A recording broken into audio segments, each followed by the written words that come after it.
Okay, good morning everyone in attendance at this remote meeting of the local review body of City Council. Please note that the meeting will be recorded and published online for public access after the meeting. You are also reminded to note that we may have members of public or press observing today's proceedings. Can I ask those who are observing today's meeting to keep their microphones and cameras switched off throughout? Can members of the local review body leave their cameras on but mute their microphone when not speaking?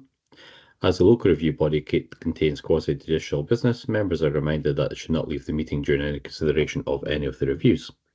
This meeting has been convened in response to 3 requests for a review of the decision taken by the appointed officer under the Council scheme of delegation. Members of the local review body will have before them copies of the review documents as listed in the notice calling the meeting. I'll now pass over to Mr McBain, the Assistant Clerk, who will outline the procedure to be followed in the conduct of these reviews and to take a roll call of all members present. Thank you, Convener. Members have the procedure note which was circulated with the meeting papers and is intended to set out the wider framework within which the review process operates. The first task for the review body is to come to a decision on whether the review documents contain sufficient information for the case to be determined without further procedure, and by that it is meant without further information or representations. The regulations governing the local review process require that all matters which the applicant intends to raise in the review must be set out in or accompany the notice of review. The focus of the review should be on the basis of what was before the appointed officer when a decision was made, and only in exceptional circumstances will new or additional matters be permitted to be taken into account. The circumstances in which additional matters can be taken into account are set out in the legislation and will be addressed by the LRB's advisors where relevant. This review should take a form of a structured discussion led by the chairperson to consider the matters set out in the notice of review before you, and I would conclude by drawing your attention in particular to points 10 to 12 of the procedure note. I'll just quickly take a roll call, so just indicate that you're present. Councillor McRae? Present. Councillor Gregg? Present. Councillor Clark? Present. Councillor Lawrence? Present. And Councillor Bolton? Present. Thank you. And Councillor Thompson will substitute for Councillor Gregg for the third case, and Councillor Thompson is just observing for now. Thank you. That's great, thanks very much. So turning to consideration of the first review in respect of a decision to refuse the application for detailed plan permission with a change of use of flat to short-term let accommodation with a maximum occupancy of 6 people at 26 Belvedere Crescent, Aberdeen, planning reference 240366. We'll now hear from the planning advisor in attendance, Ms. Lucy Green, who will provide us with a brief description of the application proposal and a reminder of the reason why the application was refused. I would point out that Ms. Green attends today's meeting to provide us with the necessary professional planning guidance because she has not been involved in the earlier consideration of the review. Ms. Green will not, however, be able to express any view on the merits of the proposed development, and in effect her role will be a neutral one involving the provision of factual information only. Ms. Green, over to you. Thank you. I'll just share my screen.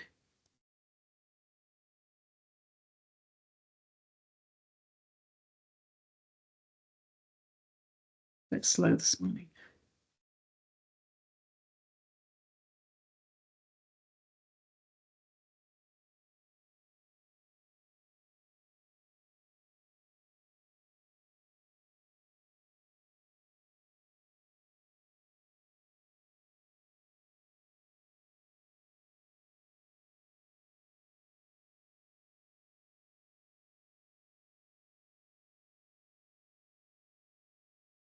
That should be it now, hopefully.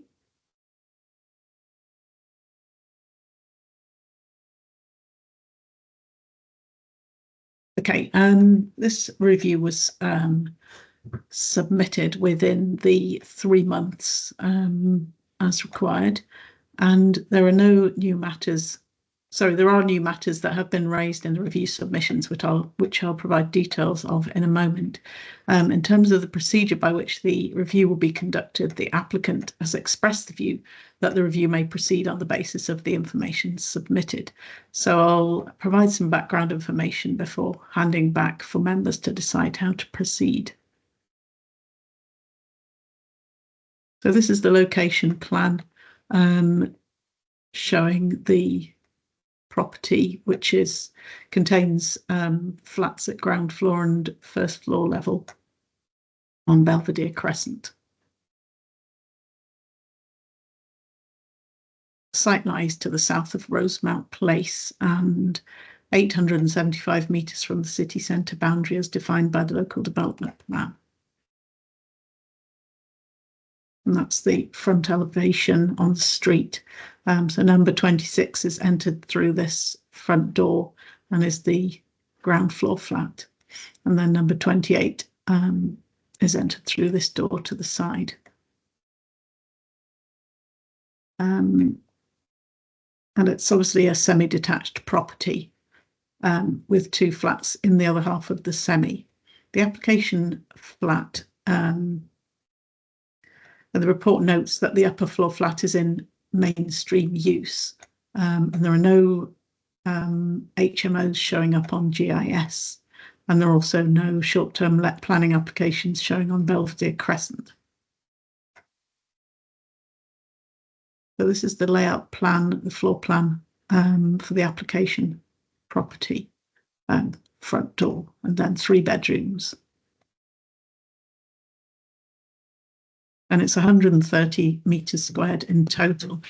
The application notes that the flat would be available for a minimum of 2 night stays for a maximum of 6 guests, and that guests would have access to 1 parking permit.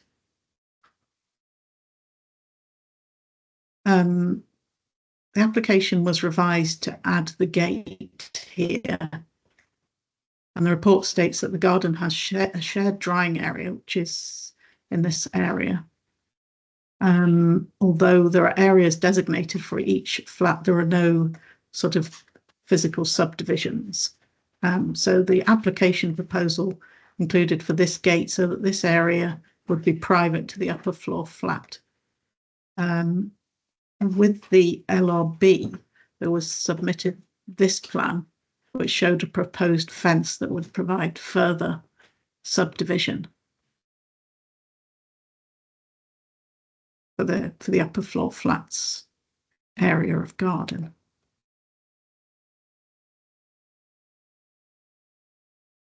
So this is the overhead aerial photograph showing the property here and the rear garden. And then I've also got a 3D image there.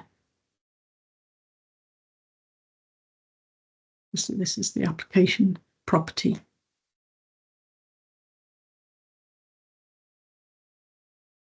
So just to run through the checklist that was provided, this stated that there would be a maximum occupancy of 6 within the 3 bedrooms. You'll note within the submissions that the applicant has stated that they would be with a maximum of 4 occupiers. However, we need to consider the application in front of us, which is for the 6. So that was the new piece of information that was submitted. Length of stay, minimum 2 days and no maximum. 1 permit for on-street parking would be provided. The STL would be on a permanent basis and the whole property would be let. There would be a lockbox or meet and greet for check-in, and cleaning would be at the end of stays or midweek if longer than a week, with waste being put into the residential bins. There would be no communal access in the property. It has a separate access. And there's a shared back garden, as we noted. There are no other short-term lets within the property, and it has been used for the last 8 years, according to the submissions.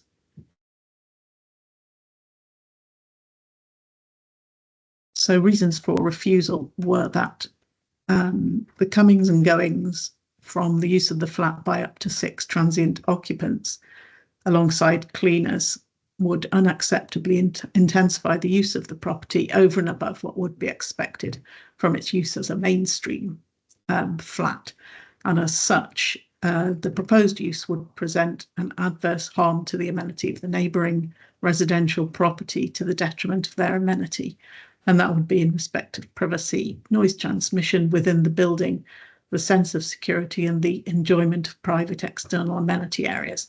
And so the proposal was considered contrary to policy H1 residential areas and policy 30 on tourism in NPF 4. For the applicant's case, it was stated that the applicant is committed to a low impact from the proposed short-term let and would agree to the changes requested by the case officer, which I mentioned in terms of a maximum occupancy of 4 and installing of fencing in the shared garden. They state that the use has been taking place over the last 8 years with an average occupancy of 40% and an average number of guests of 4.4, average length of stay 3.8 days. They state that more often than not, the property has been empty and there's an average turnaround of 9 days, and they don't believe that there is harm created. Mainly the guests have been families visiting for events and golf tourists.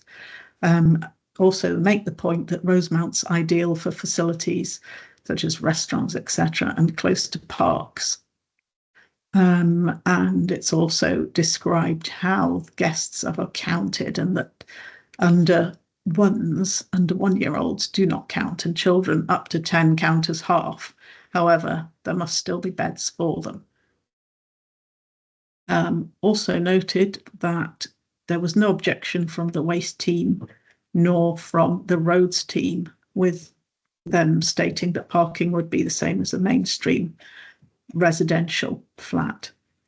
Sites within controlled parking zone and Rosemount and Mile End Community Council, there was no comment received from them and there were no representations. So at this point, I'll hand back to you, convener and members, to decide how to proceed. Thank you very much. So we now need to consider whether we have sufficient information in front of us today to take a decision on the application. Members, a reminder, if you do not have or you do not feel you have enough information to take a decision, you can request further written information to be provided, hearings to be arranged, or a site visit to be undertaken. At the moment, I'm content we have sufficient information to proceed, but we'll go around the room. Councillor Gregg. Yes, I'm content we have sufficient information. Thank you. Councillor Lawrence. Yes, we've got enough information, thanks. Thank you. Councillor Bolton. Yeah, I'm content with the information we have. Thank you. Thank you. And Councillor Clark.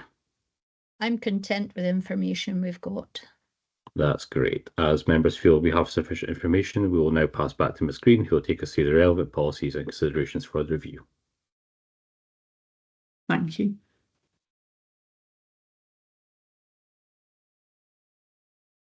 So I'll move on to the relevant policies. And these are the policies within NPF 4 that were noted within the case officer's report. So policies 1, 2 and 3 in terms of climate mitigation, climate crisis and biodiversity are relevant to all applications, and significant weight should be given to those matters. Policy 7 seeks to protect the character of historic environment, and policy 13 states that development should be accessible by public transport and active travel. And I'll have a look at policy 30 on the next slide. So this was used as part of the basis for the refusal, and it states that development proposals for reuse of existing buildings for short-term holiday lets will not be supported where the proposal would result in an unacceptable impact on local amenity or the character of the neighbourhood or area, and the loss of residential accommodation where such loss is not outweighed by demonstrable local economic benefits. So those were the relevant sections of that policy.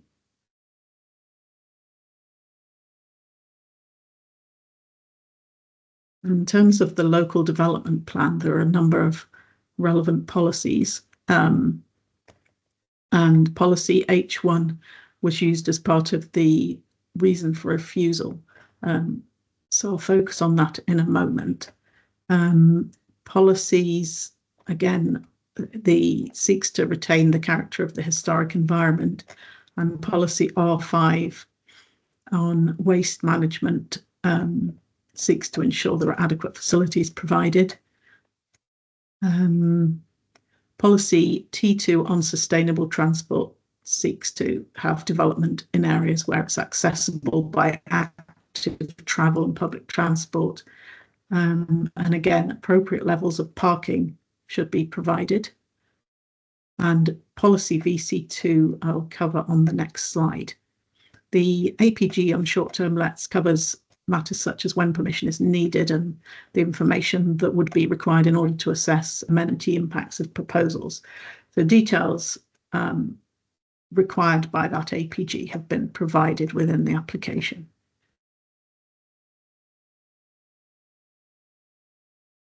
So looking at the two relevant policies here, residential areas, which is the zoning policy. Within existing residential areas, proposals for non-residential use will be supported where they are complementary to residential use and they cause no conflict with residential amenity. And then policy VC2 on tourism and culture. It's the second paragraph there that's the most relevant. Proposals should complement existing visitor facilities and be sequentially located in the city centre or sites allocated for the use.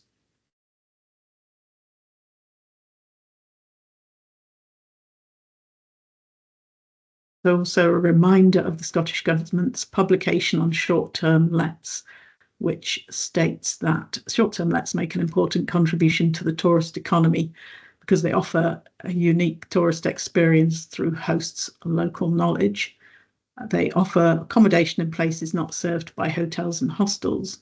They often offer more affordable accommodation and they can increase capacity at times of particular events. And then there's research findings which show the most common positive impact of short-term lets is local economic impact associated with tourism. Circular 1/2023 on short-term lets and planning. It refers to the points made in policy 30 on tourism.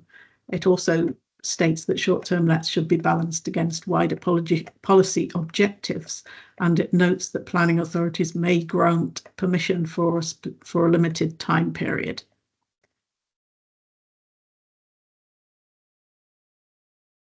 So overall, a reminder that the primacy of the development plan in making decisions, with all applications being determined in accordance with policies in the development plan unless material considerations indicate otherwise, and each application being considered on its own merits. So the basis for the decision in this case, the property is zoned within an area zoned under residential areas policy. So what is the impact on the amenity of neighbours? That was the reason for refusal on the decision notice. Is the location appropriate for short-term lets, and also balancing the impact on the local economy? So does the proposal comply with the development plan as a whole, or would there be material considerations weighing for or against? And I'm happy to answer any questions. Thank you. Thank you very much for the presentation. Do any members have any questions on this one? Councillor Craig. Yeah, thank you, convener. Could I go back to the issue of privacy? I think this is the H1 policy in the LDP. There was mention in the report of lack of screening, and I wondered if we could maybe see that on the plan, or is there an image where we could just get a visualization of what that concern was? It was about the privacy and so forth. Yes, I think that was within the rear garden. So there was a plan and a 3D image that I had. Just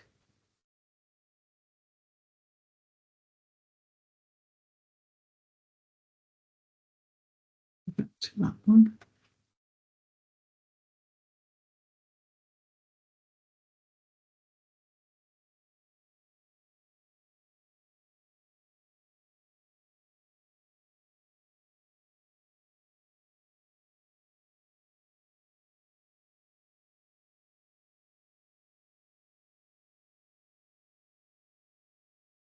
I mean, it's just to get a little more sense of the detail of Yeah, the concern. It relates to the garden area. So there are shared areas of the garden, such as the drying green, etc. I think it was talking about this area of the garden, which is the upper floor flats area. So we'll just move back to the plan. So that was the plan that was submitted with the application. And it shows a gate with the existing shrubs, which the case officer was making the point that that wasn't sufficient screening to ensure privacy within this area, because the ground floor flat can access the garden via a doorway along this elevation. So with the LRB came this plan, which showed a fence of 1.15 meters in height and a gate, which, if members were to approve the application, you could, if you wished, condition that there was a fence provided. And that would mitigate the privacy concerns, would it? Well, it would prevent access. I guess you would see over a fence at that height, but okay, okay. Thank you. That's helpful. That's all. Thank you. Just in relation to the application, there's a note that this has been operated for 8 years as retrospective. Is that correct? And do we have any concerns with the previous 8 years? There's been no issues with environmental. There's been no complaints regarding this property before. There's been nothing noted. Okay, nothing thank you. We're aware of. Any further questions, members? Yep, Councillor Bolton. Yeah. Just to follow up on your point, convener. So have we got any evidence to substantiate the fact that it's been used over the last 8 years? I'm assuming as an Airbnb as opposed to an HMO or anything, so otherwise it would have had a license. Just let me check the checklist, because there is sometimes a link on those. Just take me a minute to pull it up.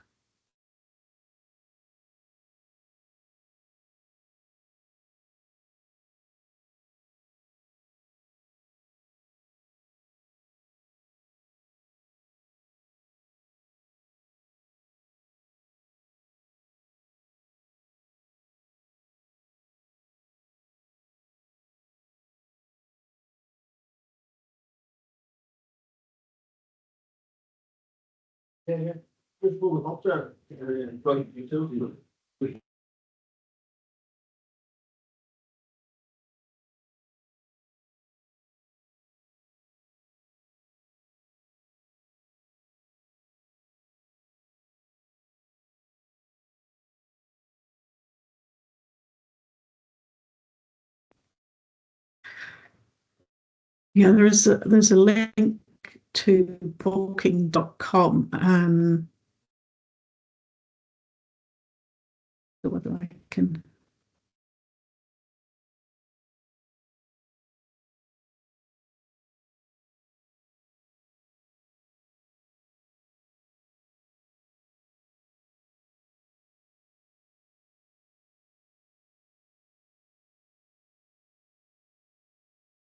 That's 34 reviews.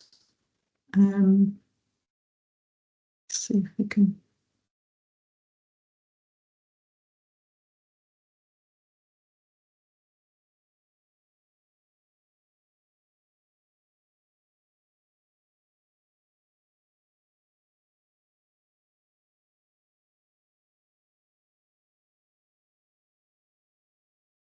Yeah, it looks like, well, it looks like the earliest on there goes back to July 22, but it doesn't, I mean, it doesn't mean to say it hasn't been operating for 8 years. That's okay. Thank you, Ms. Green. Councillor Gregg. So in that period in the past, do we have an idea of how many occupants would have been whilst the property was in operation, or is that available? Was that 6, or because I'm mindful of the applicant's mention of 4 in the future, so just to get a sense. It looks as if it's been let for 6 occupants in the past. Right. Okay. Any further questions, members? Okay. Therefore, in accordance with the procedural note circulated, the local review body will now discuss and decide in the manner in which the review is to proceed. I would highlight that all representations relating to the case are being considered and taken into account. So we now move to the termination, members. My position at the moment in terms of policy 30 in tourism, I think with the offer of 6, up to 6 occupants would increase capacity for family visits to the city, which has been highlighted by the applicant themselves. Although in terms of VC2, we're not strictly within the city centre, but we are very close to a thriving high street in terms of Rosemount, so there is a lot of offerings in that area. And with H1, the policy with residential areas and privacy, I think with the additional circulation of the enhanced fencing, that's something we can condition. I'm quite content with that. Therefore, I would be minded to approve, but we'll quickly go around the room and see how others are feeling on this. So I'll take in Councillor Gregg. That issue of the privacy and the fencing was a concern to me, but I think that looks to be a sufficient protection for the other residents. And I mean that was also useful to know the history, that there's been no concerns expressed in the past. And yeah, it is. I think it will add to the tourism offering, and within that wider policy tourist objective landscape, I think it would be acceptable. So so I'd be supporting you, convener. Thank you, Councillor Bolton. I've got slightly mixed views on it, simply from the point of view is that it isn't city centre, and I know that we have apartments available in the city centre for families to stay in who are struggling at the moment. So diversifying away from our city centre objective slightly concerns me. I think the thing that kind of tugs at me a bit is that it's already been used previously. That's why I wanted further clarification on the point you raised, convener.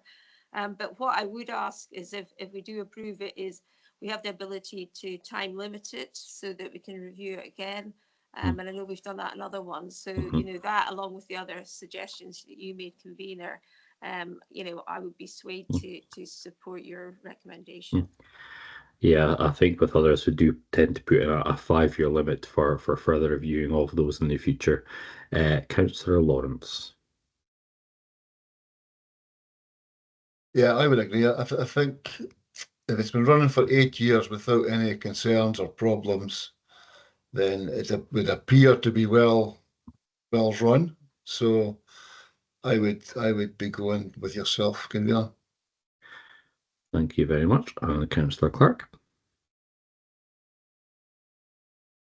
Thank you, convener. Like yourself, I see that in the last 8 years there's been no issues. Nobody's expressed any concerns.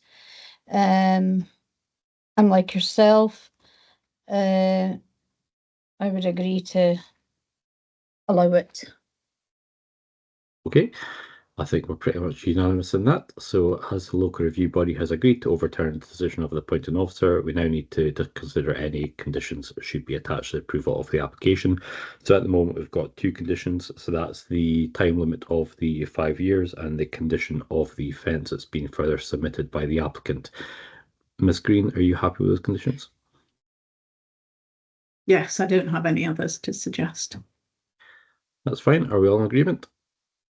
Agreed. Lots of nodding heads. Thanks very much. So please note a decision notice from today's meeting will be issued to the applicant or agent in the forthcoming days. Thank you very much, members. So turning to consideration of the second review in respect to the decision to refuse the application of detailed plan permission for the change of use of house in multiple occupancy HMO to short-term let accommodation with maximum occupancy of 6 people at 568 Holborn Street, planning a reference 240503. We'll now again hear from Ms Green, who will take us through the considerations for the review. Thank you, convener. I'll just share the screen again.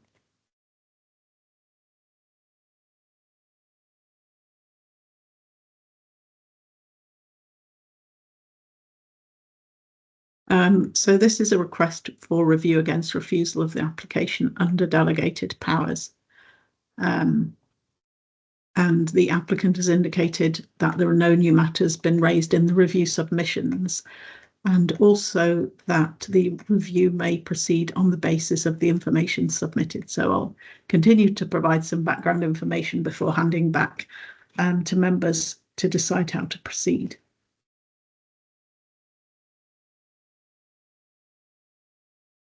So this is the location plan.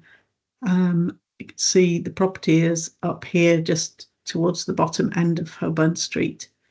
Again, shown just here on the plan. And it consists of a flat at first and second floor level.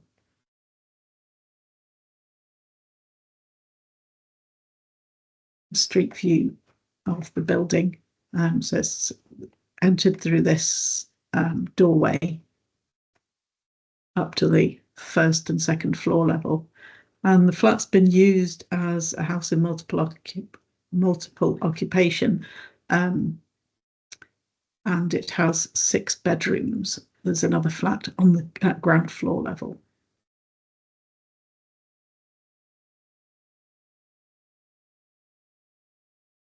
And that's just the 3D image from Google, showing the rear of the property there. So second floor level, there are a couple of dormers, and then the first floor as well. And there's this terrace that's been mentioned that's just there with glazed doors providing access.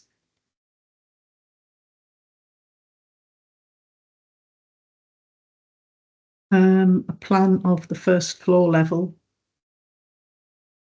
So that's showing the sun terrace there and 3 bedrooms. And the entrance from the street is also indicating that there's an entrance out by that route to the back garden to the wheelie bins.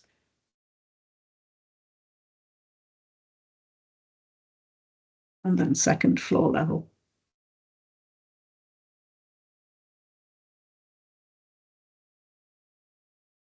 So in terms of the details provided on the checklist, the occupancy would be for a maximum of 6 within 6 bedrooms, length of stay a minimum of 1 week and a maximum of 3 weeks.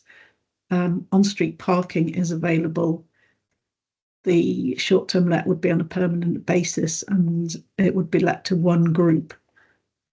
There would be check-in via lockbox or meet and greet, and cleaning would be end or middle of the stay if requested.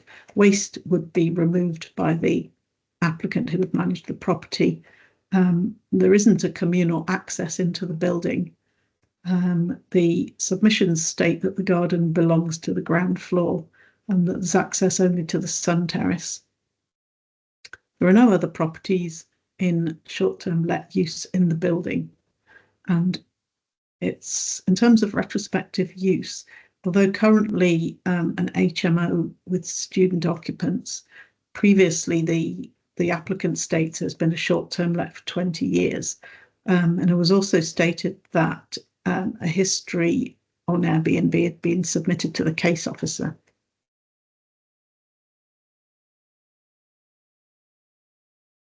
So reasons for refusal are that the change of use from HMO to short-term let would have an adverse impact on the amenity of the neighbouring residential occupants in the area in terms of noise and actual or perceived impact on safety and security, and that the proposal therefore conflicts with policies 14 on design and 30 on tourism in NPF 4, as well as policy H1 on residential areas, D1 on quality placemaking, and D2 on amenity in the local development plan, and that there are no material considerations that would justify approval. So the applicant's case can be summarised as follows. As I mentioned, there's a 20-year history of the property being used as a short-term let on Airbnb. There's been no complaints about its most recent letting to students as an HMO, and that the previous owner obtained permission for the decking, and it's unfair to refuse permission due to its use by guests. Students have been using the decking without issue, the applicant states. So also to note, there is no objection from the waste team. Guests would continue to use the residential bins until a commercial collection was established. The roads team also no objection or concern. The site's not in a controlled parking zone. There are nearby parking restrictions just to prevent obstructive parking in this particular location, but it's very accessible by public transport. There's also been no comments received from the Community Council and no representations. So I'll hand back to members to decide how to proceed. Thank you very much. So we now need to consider whether we have sufficient information in front of us to take a decision today. Members, a reminder, if you do not feel you have sufficient information to take a decision, we can request further written information to be provided, hearings to be arranged, or a site visit to be undertaken. At the moment, I'm content with the information we have, but I'll quickly go around the room. Councillor Gregg. Yes, sufficient. Thank you. Councillor Lawrence. Aye, have we got the Airbnb history? Is there been any complaints or anything surrounding that?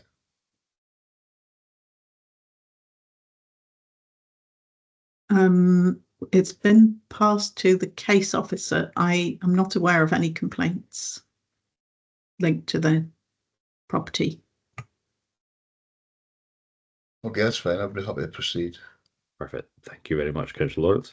Councillor Clark. I'm happy to proceed. Thank you. And Councillor Bolton.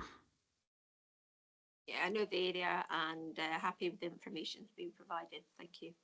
Thank you very much. So as we have sufficient information, I'll now pass back to Ms Green, who will take us through the relevant policies and considerations for the review. Right, I'll just share my screen again.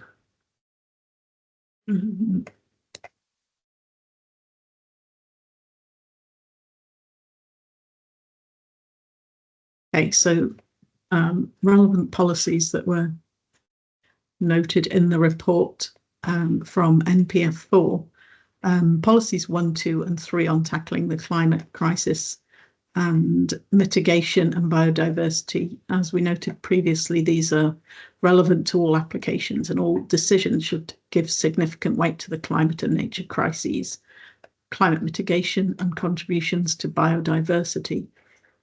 In terms of the sustainable transport policy, developments should be accessible by public transport and active travel. And the other policies I'll consider in the next slides. So if we look again at policy 30, overall it encourages and promotes sustainable tourism development. And then at this section E, it states that development proposals for the reuse of existing buildings for short-term holiday letting will not be supported where the proposal would result in unacceptable impact on local amenity or the character of the neighbourhood or area, or loss of residential accommodation where such loss is not outweighed by demonstrable local economic benefits. I'll just cover policy 14 on design, which seeks to improve the quality of the urban and rural locations, and regardless of scale of development. And then it has the 6 qualities of successful places. So the most relevant areas are those relating to safety and security, which would be healthy and pleasant criteria. There's just the with safety and security having been noted in the reason for a refusal. In terms of local plan policies, the site zoned within a residential area. And policies D1 and D2 were mentioned in the reason for refusal, so design and amenity grounds. I'll just move on to the slides looking at those. So in residential areas, proposals for non-residential uses will be supported where they are considered complementary to residential use and wouldn't cause no conflict with the enjoyment of residential amenity. And then policy VC2, again, proposals which complement existing visitor facilities should be sequentially located in the city centre.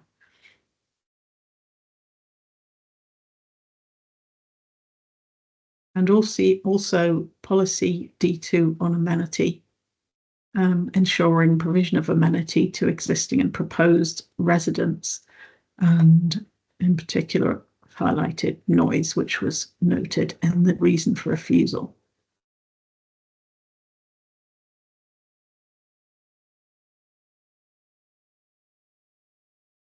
So again, the government's publication on short-term lets highlighting the benefits through unique tourist experiences, the locations being in areas not served by hotels and hostels, the affordability of accommodation, and also the providing capacity during particular events, and the research findings showing the most positive impact is on the local economy. And also the circular, which refers to policy 30 that we covered earlier. It balances, it states that decisions should balance wider policy objectives, and it also states that planning authorities may grant permission for limited times. And finally, evaluation should be on the basis of the development plan, with the policies in the development plan being of prime importance unless material considerations indicate otherwise, and each application being treated on its own merits. So in this particular case, the property is zoned within a residential area, and considerations are the impact on amenity and also safety and security and noise. Is the area appropriate for a short-term let? And also there's the impact on the local economy to balance against that. So does the proposal comply with the development plan as a whole, or are there material considerations weighing for or against? Thank you, and I'm happy to answer any questions. Thank you very much. Any questions, members?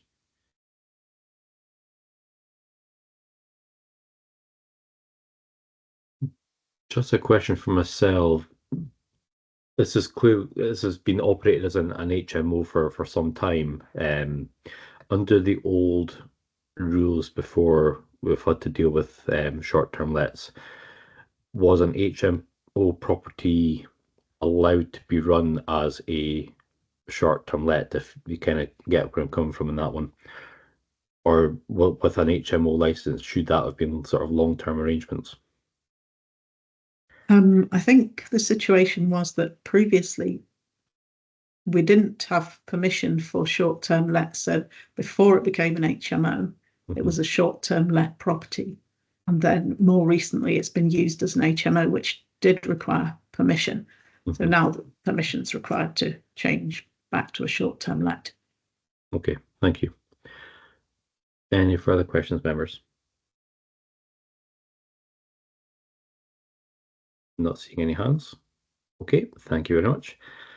So, in accordance with the procedure not circulated, the local review body will now discuss and decide the manner in which the review is to proceed. I would highlight that all representations relating to the case are being considered and taken into review. Determination, members. Who would like to start?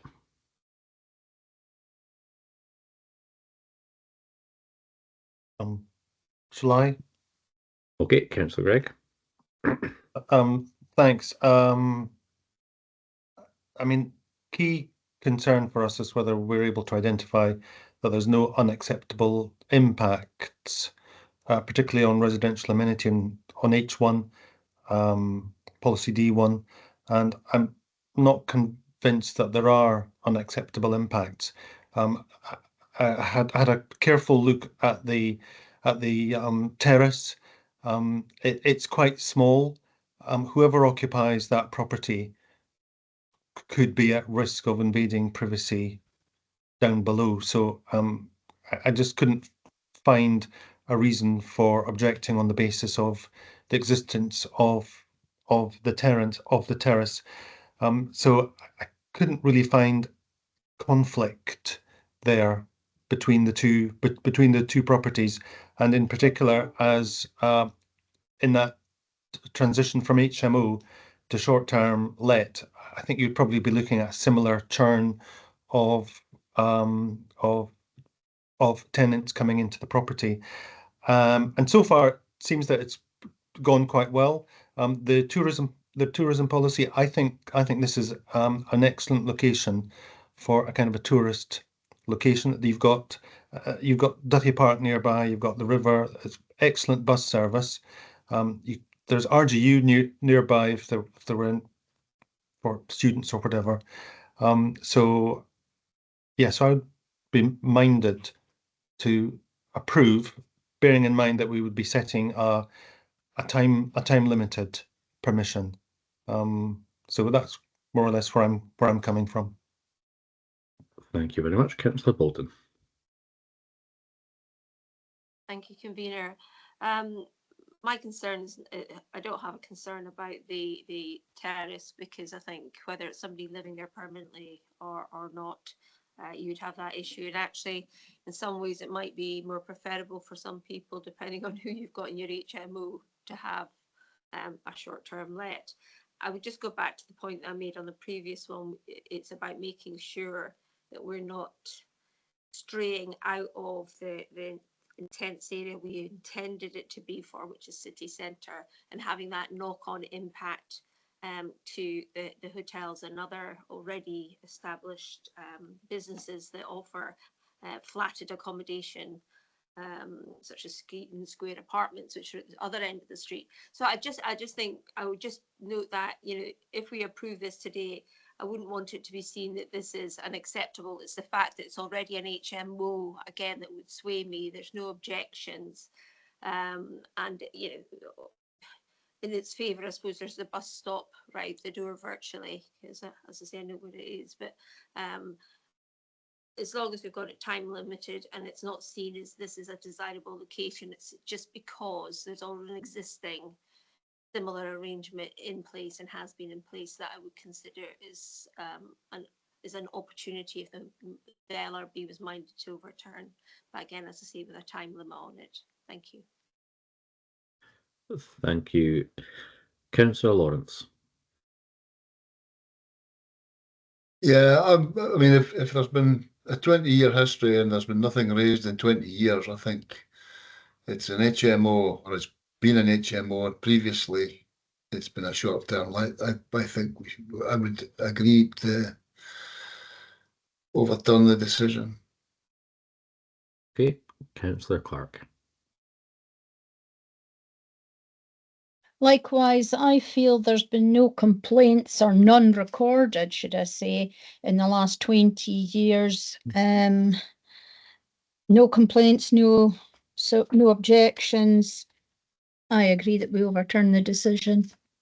Okay, so where I'm at with this one is I'm kind of agreeing where Councillor Bolton's coming in this one. We're sort of the previous application, and every application treated on its merits, but the previous application was closer to an area of retail and commerce and things like that. This one's sort of stretching the limits a little bit on that. I feel that as an HMO in quite a student intense area connected to RGU, connected to the bus links, I don't see the reason why this one needs to now go to short-term let. It could remain as an HMO and be, I would think, quite well used as an HMO for the student population in relation to the two universities. So I'm struggling a little bit in this one. I see the merits of it and how it's run, but I'm a little bit conflicted in terms of policy VC2 as we're sort of stretching out width of the city centre area with this one, and I don't feel that there is a requirement to move this from HMO to an STL, as the HMO aspect of it would continue to work for this property because it is connected so close to the university. So on that one, I would be more minded to uphold the officer's recommendations on this one. If there are any more discussion to be had, or anyone want to come back in on that, are we happy to go to a vote? Vote. Okay. So I'll go around the room. So I'm for upholding, and we'll take in Councillor Clark.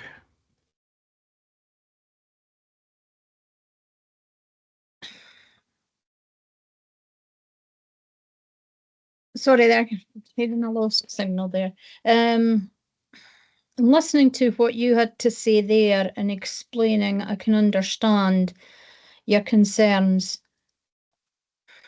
I know I said I agreed, but hearing what you had to say there and Councillor Bolton, it is just a bit too far from the city centre, so uphold. Uphold, thank you very much. Councillor Bolton. Uphold. Uphold, thank you very much, Councillor Bolton. Councillor Lawrence.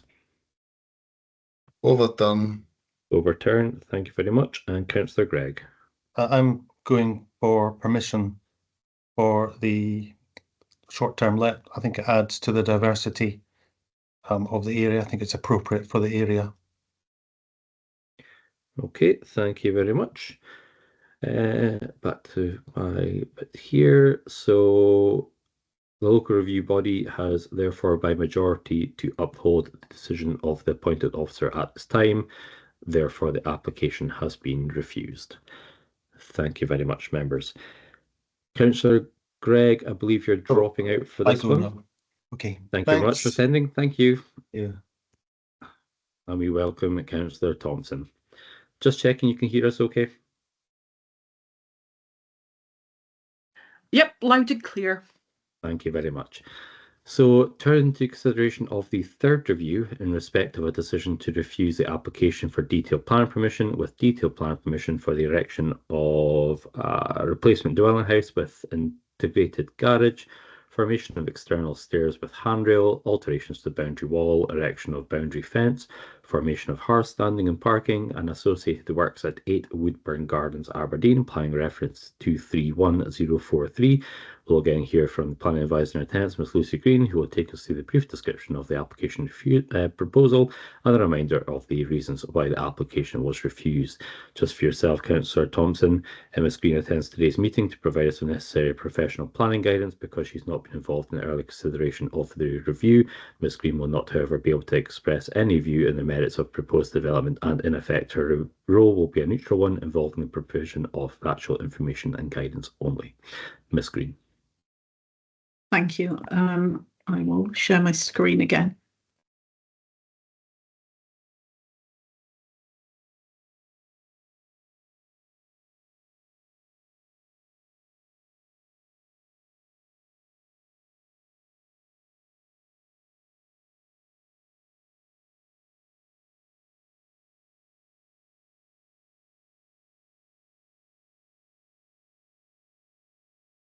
Okay, so this is a request for review against an application refused under delegated powers. And the review was submitted with all the necessary information within the time limit following the decision of the appointed officer. And the applicant has indicated that there are no new matters within the review submissions. In terms of procedure by which the review should be conducted, the applicant has expressed the view that a site visit should take place in order to fully understand the situation and context of the site. But I'll proceed to provide some background information before coming back to members to decide how to proceed. So I've got quite a lot of slides on this one. So location plan and site plan. Site's located here, 8 Woodburn Gardens, and backing onto properties on Springfield Road. And this is the site plan showing the existing house.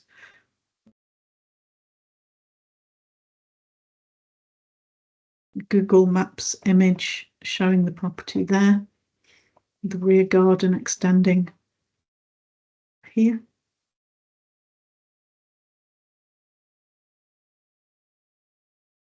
And this is Walker Dam just to the south here.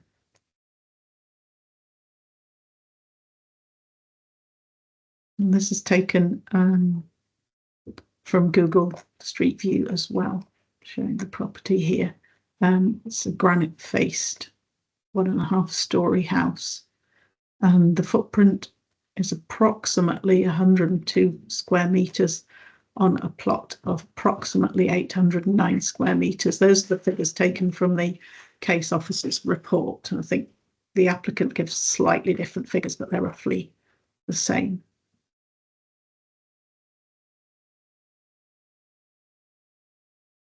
And this is the 3D image from Google, looking at the rear of the property as existing.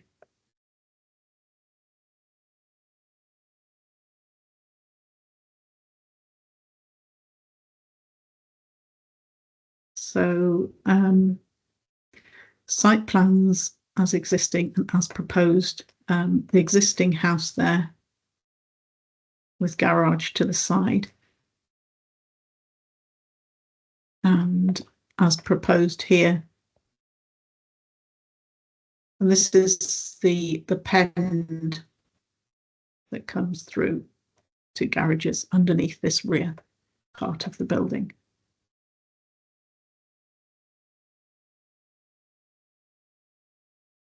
On the front elevation as proposed. And this is the existing house here. You can see the outline of the existing just marked on as well. And the proposed materials are reclaimed granite, dark grey cedral cladding and slate. Just to read out some of those figures, the existing ridge is at 104.5 metres approximately, with the proposed ridge being at 105.15 metres. So it's similar to the top of the chimneys of the existing house. You can see there the ridge heights, but set further back.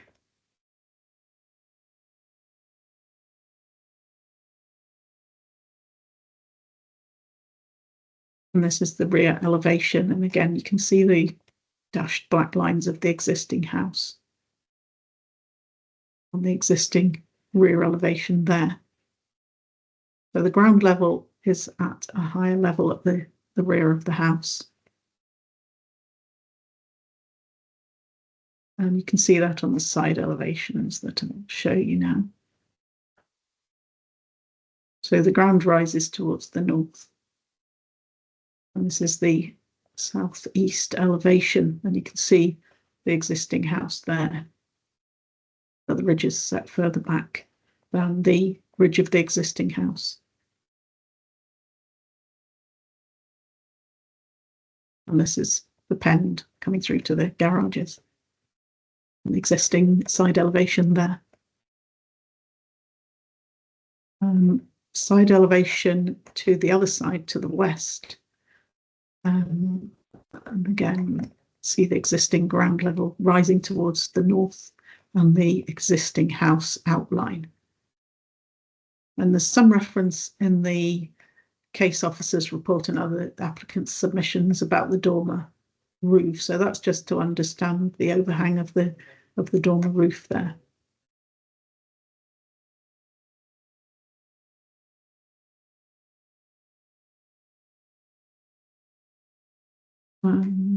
Just some of the notes here, that's obscure glazing in that side window, and this one.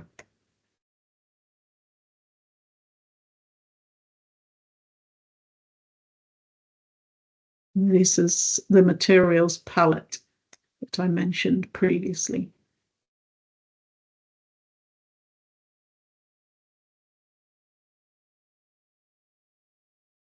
So looking at the plans, this is the full site plan, which is why it's smaller. And then just an enlargement of the building itself. So this is obviously the street frontage onto Woodburn Gardens.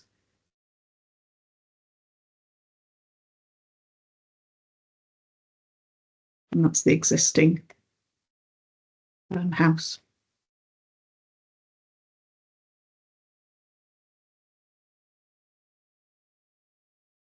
And then first floor level, I've just swung that round. So Woodburn Gardens is here, just to fit it onto the slide.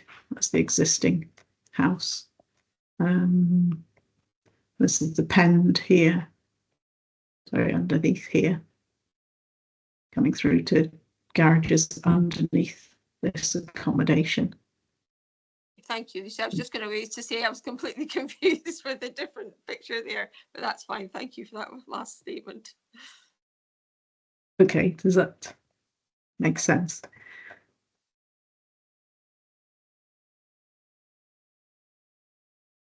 And that's the roof plan there, again, looking at it sideways. So the pen's underneath here. Woodburn Gardens, just here.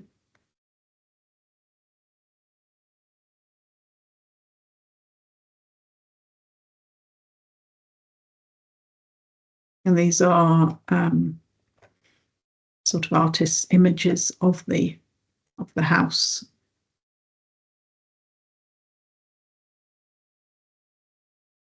From the applicant's submissions. And again, looking eastward along Woodburn Gardens.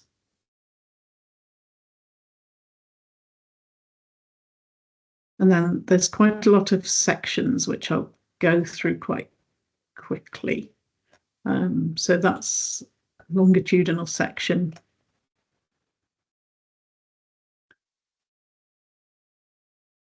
Street is here, looking lengthways through the house. And again, looking through the house with the street here on the right, the rear garden to the left. And we're looking through the section that's over the top of the pend. So the street would be here. This is the pend, garages to the rear. And looking through the house, same way, but at a different point through the garages.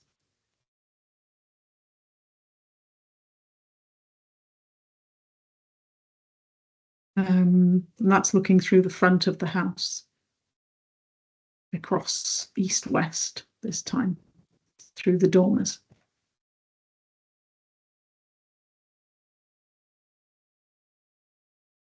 A section taken a bit further back, again east-west. And east-west through the carport, the pend.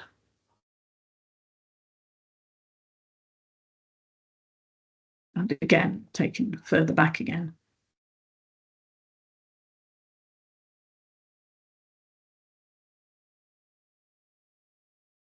And then an east-west section through the garages. And that's, again, east-west, but swapped over so that the pen's just here.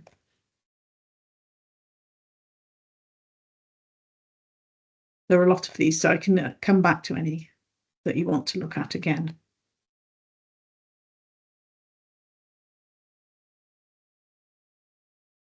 These are sections through the site just showing in red the existing house. And that's just showing neighbours, so the street curves around, so you can see the neighbouring dwelling there.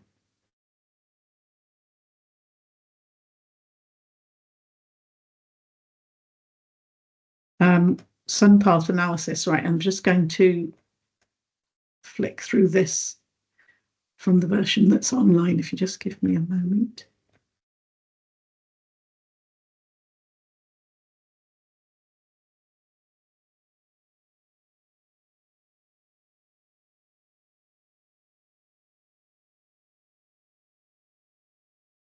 This is a plan showing boundary treatments, which I can come back to, but I was going to look at the sun path analysis. So this is March 8 a.m, 9 a.m, comparing existing and proposed. So the site is kind of darkened out, but you can see the shadows. That's because of the boundary wall that steps up along this side boundary. So it's just comparing the shadows here as proposed to as existing. You can see it's increased shadow.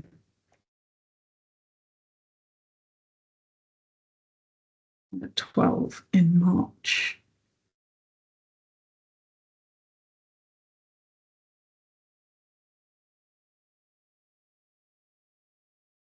At 5 p.m. in March.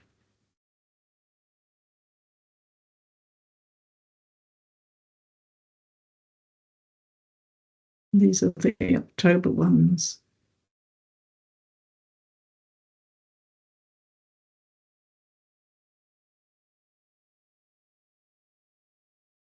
(12 p.m).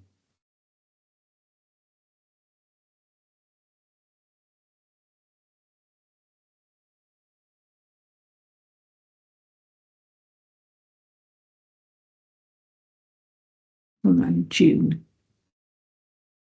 These aren't really noted by the case officer. The concerns that they expressed related to October and March rather than June.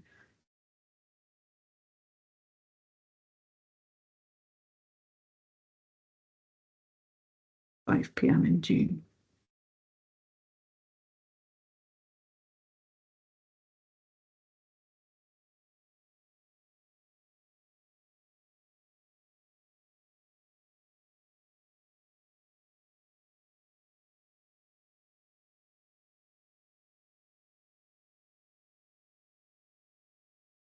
December.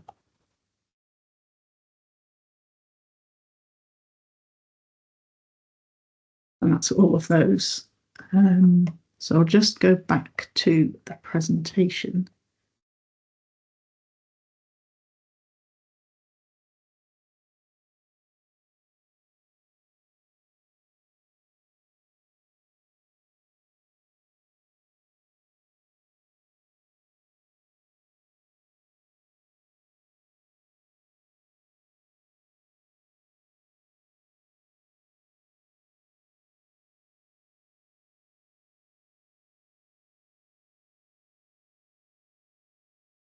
Right, so the reasons for refusal in the report related to overdevelopment, in particular the footprint, the massing and the siting, that the proposal would result in an overwhelming and jarring contrast to existing houses on the street, and that the proposal would be out of character and have a significant impact on the street scene, that the proposed house spans the full width of the plot, and that the pend and the dormers are inappropriate in their design, and that the proposal was therefore contrary to policies on residential areas design and also policy 14 on design in NPF 4.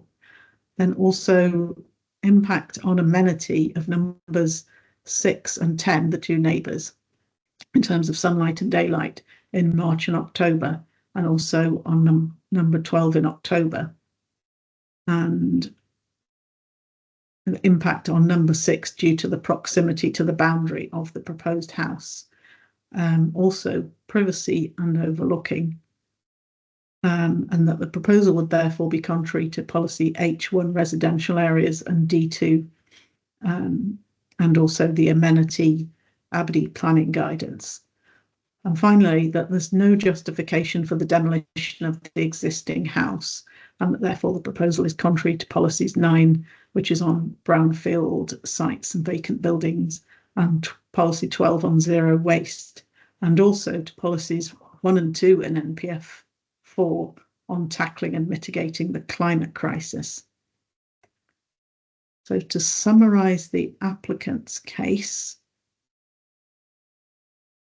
there's a lot of discussion of pre-application proposals and changes that have been made to the proposal as things have gone along. In terms of the actual application, it's by way of justification, it's stated that the proposal is for an energy efficient home, which would allow the applicants to accommodate their elderly parents who require assistance and to provide a home suitable for the needs of the family. That it's more cost effective and efficient to demolish the existing house and reuse the existing the materials from that. That further amendments were requested, and these were removing the pend, lowering the ridge, altering the design of the dormers, in particular the overhanging roofs, pulling those back, and reduction of the rear wing, and that those are subjective. That in terms of an assessment relating to the context, there's a large range of properties and sizes of houses within the surrounding area. The impacts on neighbours are not accepted, and it's stated that the next door neighbours haven't objected. And it's also stated that less than 33% of the site would be developed, with the proposed house being 163 square metres, and the site's noted in the submissions as 809 by the case officer.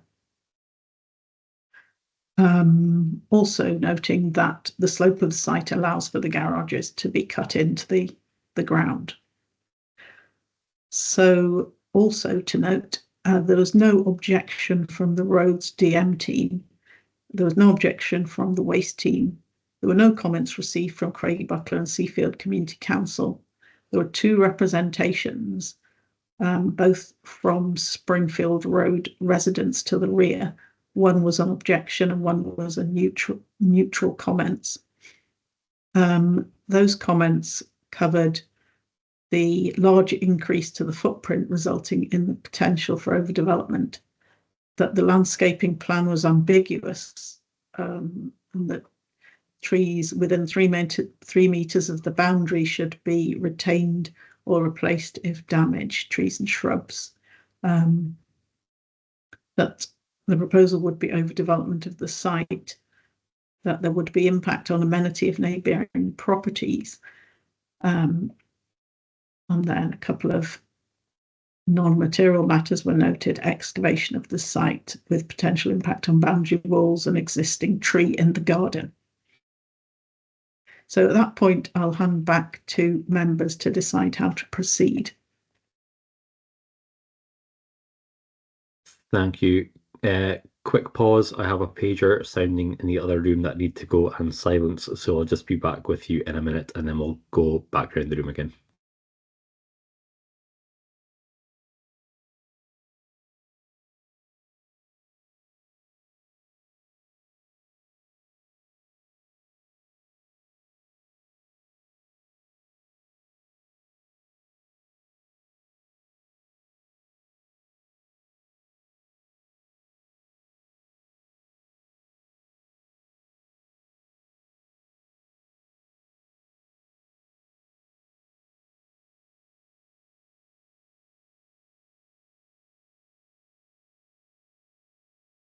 Apologies, that was a lifeboat pager, but I've cancelled that off now. So back in the room.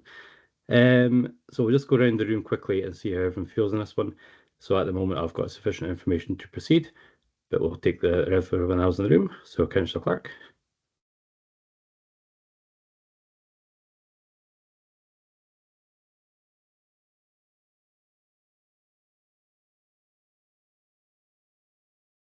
I think you're on mute, Councillor Clark. I couldn't get it to unmute till just now. I'm happy to proceed. I feel there's enough information. Thank you very much. Councillor Lawrence. Yes, I'm happy to proceed. Councillor Bolton,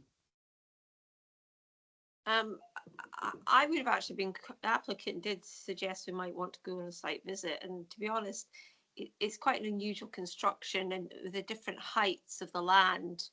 I would have been quite interested to go on a site visit, but obviously I'll have to go with the majority. But you know, it is a slightly different arrangement at the rear, so I would have just liked to have understood how it impacted the surrounding houses. But as I say, I'll go with obviously the majority.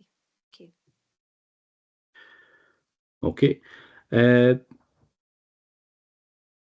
As is a proposal for a site visit, we members wish to go on one, or are we happy to proceed? So quickly go around the room again and see how folks' feelings on that are. I'm happy at the moment with the information. I think we've got quite detailed plans through Ms. Green on this one, but I'm happy to take other members' views. So Councillor Clark. I'm happy with what I've got just now. I mean, I've gone through the whole park and all the extra photographs we were sent, so I'm quite happy with that. Okay. Councillor Lawrence. Yeah, I'm happy to proceed. Okay, and Councillor Thompson. I'm happy to proceed with the information we've got to hand at the moment. Thank you. Okay. Therefore, by majority, we'll pass back to Ms. Green, who will take us through the relevant information in relation to the case. Ms. Green. Thank you. I'll just go through the policies. So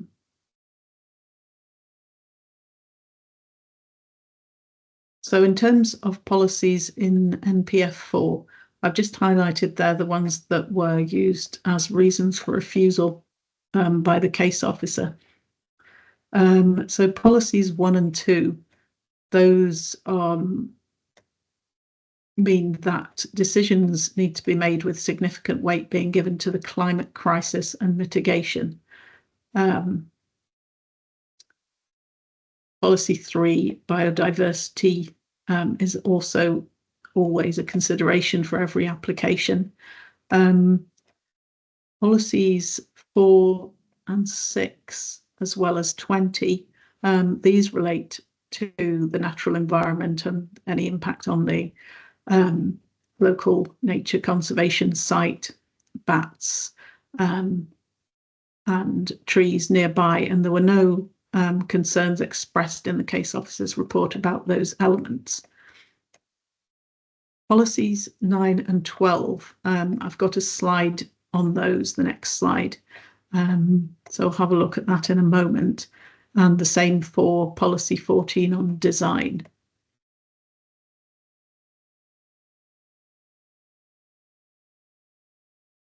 So the relevant part of policy 9 is section D, which states that development proposals for the reuse of existing buildings will be supported, taking into account their suitability for conversion, and given the need to conserve embodied energy, demolition will be regarded as the least preferred option. And similarly, policy 12 on zero waste seeks to reduce and reuse materials and supports development proposals where they reuse buildings and minimise demolition, with materials being salvaged for reuse.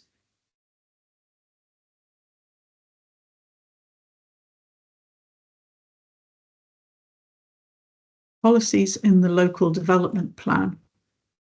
Again, I've highlighted the ones that were used as reasons for refusal.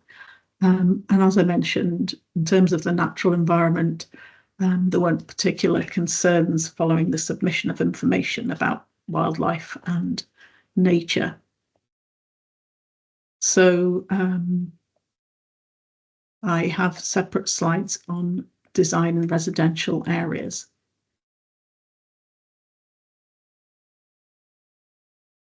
And then there were a number of planning guidance referred to, and in particular the one on amenity and space standards.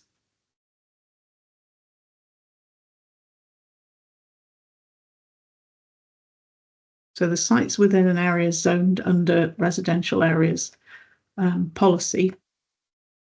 So it states that proposals for new development will be approved in principle where they do not constitute overdevelopment. There's no unacceptable impact on the character and amenity of the surrounding area. There's no loss of open space, and they comply with supplementary guidance. So one of the key supplementary guidance is the redevelopment of residential curtilages. So this has various points within it, and I've just pulled out the most relevant here. So it states that no more than 1/3 of plots should be built upon, that densities of surrounding plots should be considered, and that the distance between proposed and existing dwellings should be similar to that within the existing street. And it also states that the character, scale and massing of the new dwelling should complement those in the surrounding area. So as I mentioned, Design Policy 14 from NPF4 has the 6 qualities for successful places. I won't read through all of those as you are familiar with them.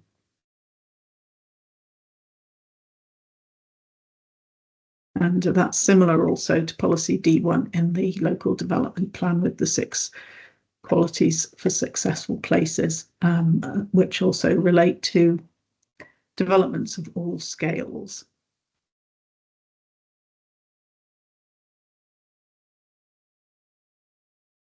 So overall, the primacy of the development plan, with all applications being determined in accordance with the plan and policies, unless material considerations indicate otherwise, and each application treated on its merits. So in terms of this application, would the proposals result in overdevelopment in terms of policy H1 on residential areas, and how would it affect the character and amenity of the area and neighbours? And is the proposal acceptable in terms of demolition? So does the proposal comply with the development plan as a whole, or are there material considerations indicating for or against the proposal? And I'm happy to answer any questions. Thank you very much. Just in relation to the applicant, they say that there's going to be that extended wing for their elderly family. Could you bring up those slides again, just in relation to that part of the building, just have another look at that? Yeah, just a minute.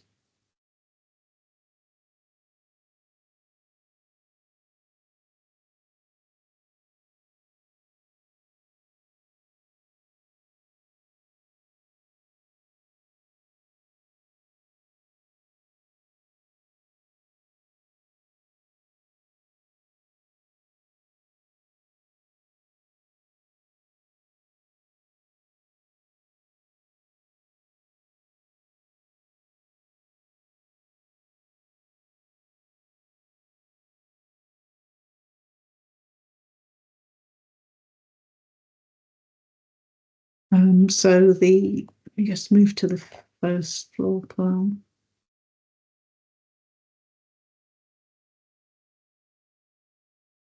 Is it the 2 floor plans that you wanted to look at? Yes, I think that was the floor plan there, and there was sort of internal elevations as well that would show the movement through the property. Yep. So yeah, that's the first floor plan.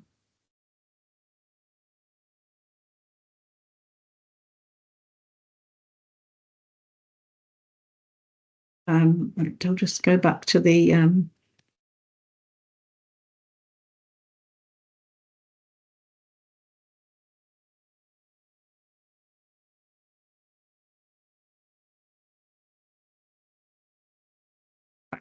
just go through the sections.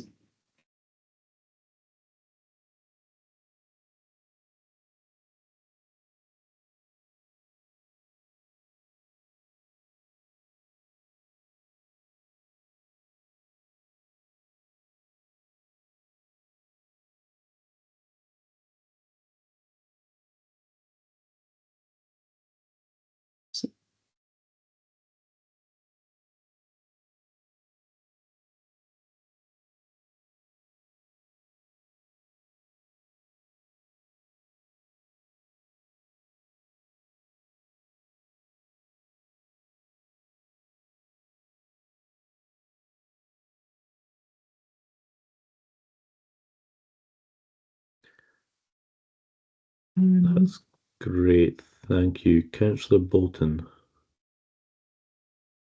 So can I just check the sleeping, apart from, I think there is upstairs another one, but mainly the sleeping accommodation is in the ground floor, is that correct? Just go back to the 2 floor plans. It's just quite a small screen I'm looking at because I couldn't get it on my iPad. I'm on my iPad. Right. There are 3 bedrooms on the ground floor. And then there's 2 bedrooms on the first floor, together with the living room and a further sort of dining kitchen area. Okay, so the actual living space is up on the first floor, is that correct? The main living space, yes. Yeah. No, I was just I was trying to work out where It's the ground floor. Yeah, Yeah. the elderly parents were going to be residing. That was all. If it's just bedrooms that are on, that's what I was trying to, ascertain, so I could work out if it was a Yeah. self-contained unit or. Yeah, it's bedrooms and bathroom on the ground floor, and then the upper level has got most of the living space with a further 2 bedrooms. All right, thank you. Thank you. Any further questions, members? Just with the massing of the proposed building, do we have a Google Earth or Street View of sort of surrounding properties to see how that ties in? Yes, I can go on to that.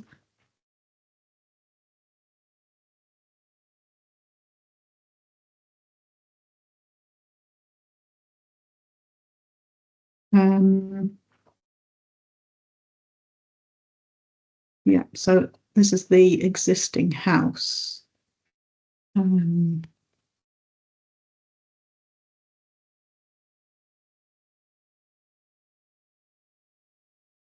Existing house.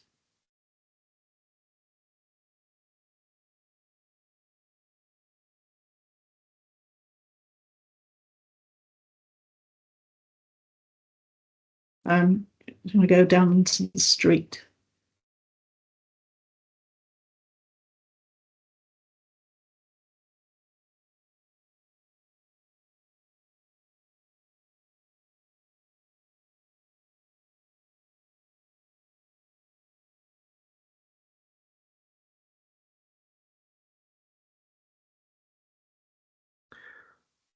That's great, thank you. Councillor Bolton.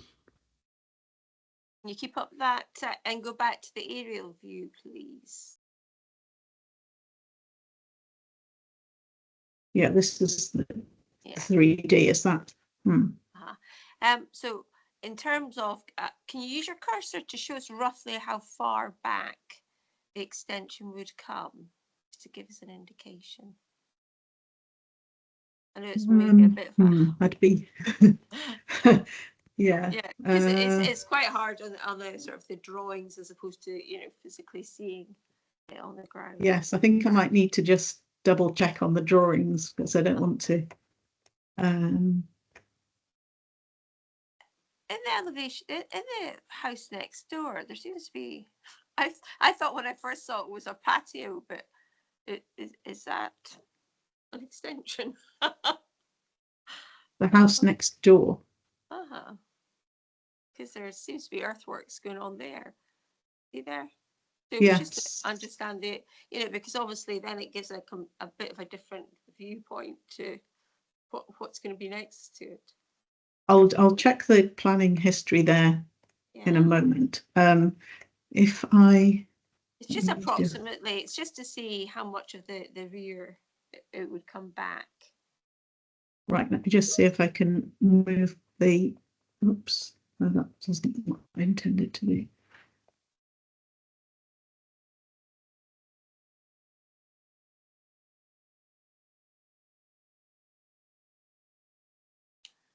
So yeah, that's showing the extension Okay. to the rear.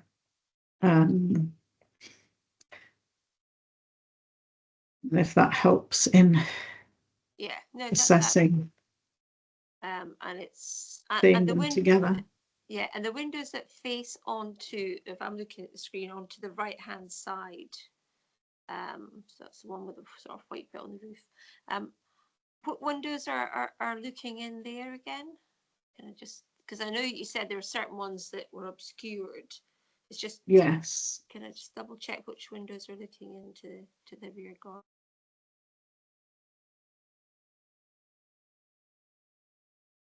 So those windows are obscured, the ones in the gable there, and then these are roof lights. And those are high level windows. Yeah, and those would be set back further. Okay. So that, yeah. That's obviously the whole gable is set back a bit further than the rear of the of the actual house. Existing house. Okay. That's helpful. Thank you, Lucy. Thanks. Yeah, just off the back of Councillor Bolton's question there with regards to, I'm guessing it's number 6 and the earthworks that are taken there. It looks like there's some sort of machinery sitting in the back garden. Can we double check that just to see if there's anything we approved there?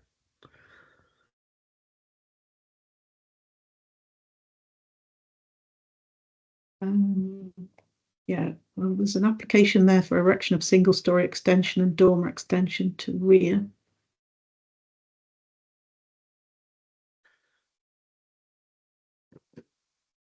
I do recall approving one probably in an LRB really before, so it's just to understand, that's all. Post.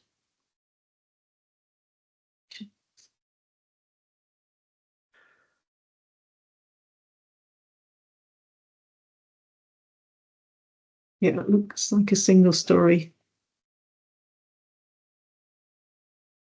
roofed extension to the rear. It's the rear.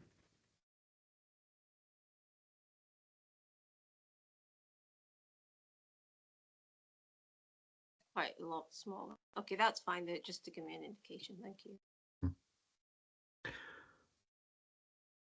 That's perfect for bringing that up. Any further questions, members?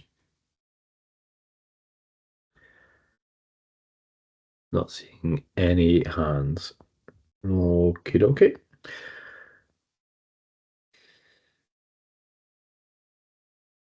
So therefore we move on. So in accordance with the procedural note circulated, the local review body will now discuss and decide the manner in which the review is to proceed.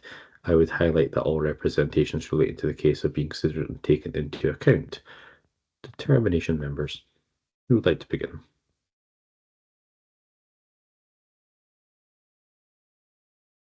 I can start if you want, convener. Yeah. You know, I'm always about making houses suitable for everyday living, or modern day living, should I say, not looking at the house, you know, it does look quite a substantial house in its own right. And, you know, and whilst I appreciate that, you know, we shouldn't be demolishing houses that are in condition that they can be used, you know, we are seeing more multi-generational living. So, you know, thinking about that, I would have been more comfortable if I had only been a single story extension at the rear, because, you know, what we're doing is we're raising something up for more parking is what we're really looking at. And I would have thought that having the kitchen and the lounge on the lower ground floor where the elderly parents were living would have been far more sensible. However, I'm interested to hear what other members have got to say around it. Thanks. Yeah, I certainly are coming from sort of the same area with that one, Councillor Bolton. With the extension to the rear, it does seem to be forming more of a carport with living above that. That being said, having a look at the elevations that have been provided through Street View, although Street View, I understand, looking at the screen there, it's 2019 Street View, so it might not be the most up to date. But there seems to be, as the other properties around it are of a larger size, and it seems to be one of the smaller properties on the street. I note that the applicant has said that although the demolition will take place, they are keen to reuse materials as much as possible, which kind of helps with the idea of the reuse factor of that, especially when it comes to the granite aspect of the building, and putting that back into place. I'll take others and I'll come back. Councillor Thompson. Thanks, convener. The main issues I've got with this one is just that there is an impact on the character of the street, because some of the houses that form almost like a crescent in that part are of a very similar type. Although this one is slightly different, I noticed it doesn't have the hipped roof at the side like many of the neighbouring ones do. Also for me, an issue is the density of the surrounding plots as well. There are quite large gardens that are quite, very green, and this would take up quite a big, quite a big proportion of the existing garden ground. The demolition aspect as well, I mean, it's reassuring to hear that wherever possible, materials will be reused, but obviously demolition is the least preferred option. And that's where I am at the moment, but not come to a firm conclusion, but interested to hear and what others have to say. Thank you. Thank you very much. Councillor Clark. I've got a bit of mixed reviews. I'm actually looking at the photograph on page 140 of the park, where it makes this house really, really stand out compared to the others. I know we have to go with the times, etc., but when you go to the back of the house, I still think the neighbouring house is going to have quite a bit of shading from light due to the size of this. I'm quite open to it, but I've got concerns that the next door house, it's impacting, it's just sitting there, it's like taking over the whole street. It's not a reason for not accepting it, I know, but I'm just expressing that. Very much. Councillor Lawrence.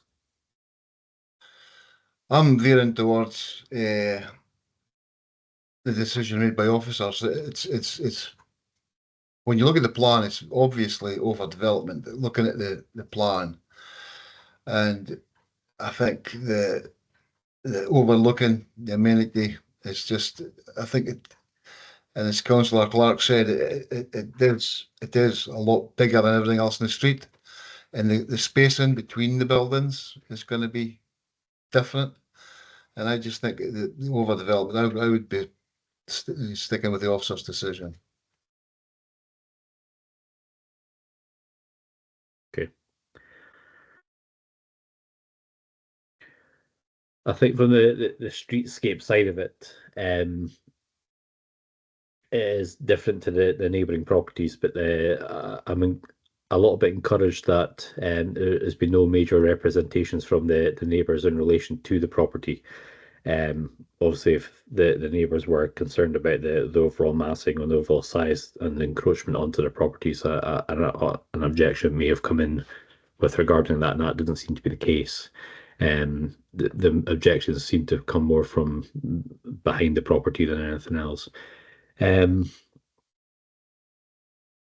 My sticking point is we seem to be formulating a carport, which Councillor Bolton also highlighted as well, over a single-storey extension, which it seems that that's the case for the neighbouring property and a number of other properties in the area.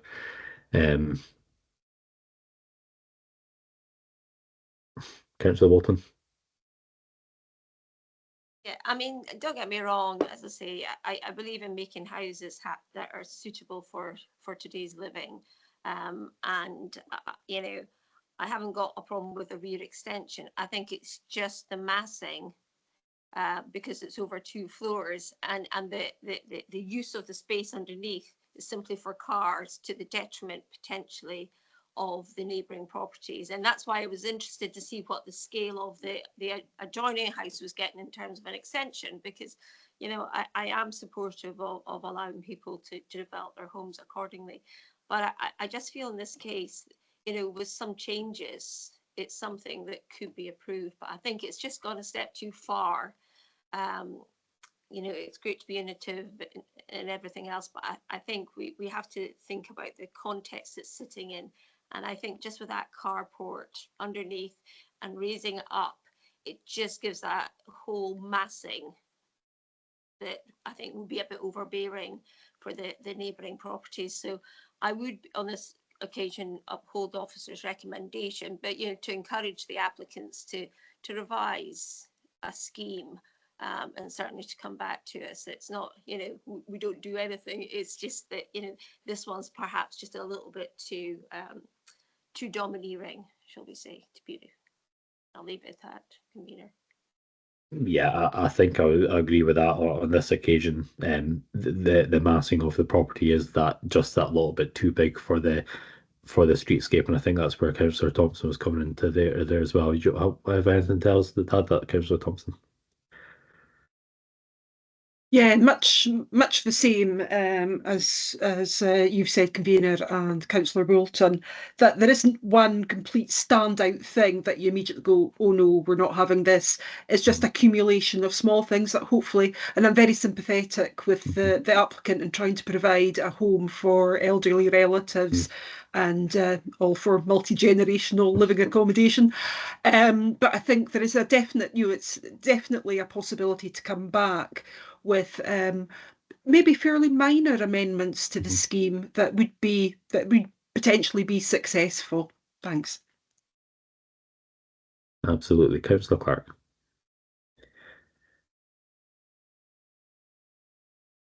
I've gone over the plans back and forth. I still feel that there's too much building there. It's taken over the street. You're missing out the other houses. I know we said that number 6 had work done, which was quite not so big. Number 10 hasn't had any work done, but this in the middle just looks too big. Possibly it's because of the carport underneath for the 3 cars. Because let's face it, if we just had an extension with a room upstairs, we wouldn't have noticed that size at the front. But we do notice it with the pillar sticking out, the property up above, and the car park. So I edge to go along with officers' recommendations here. I'm not saying it's not acceptable. Quite right what others are saying. A little bit of maybe going back to the drawing board. I think it's the carport that's causing all the problems, but I could be wrong. Okay, members, I think we're generally of the same opinion here, that we're looking to uphold the officer's recommendations at this time, but we're more than welcome to see this one coming back in future with modifications that may be more amenable to coming through to ourselves or to the planning committee as a whole. So with that, as the local review body has therefore agreed to unanimously uphold the decision of the appointed officer, the application at this time is therefore refused. Please note that a decision note from today's meeting will be issued to the applicant or agent in the forthcoming days. Members, that brings us to the end of today's LRB. Thank you very much for your attendance, and for Councillor Thompson who joined us for the final review there, and we will see you all at the next review. Thank you very much. Thank you. Bye.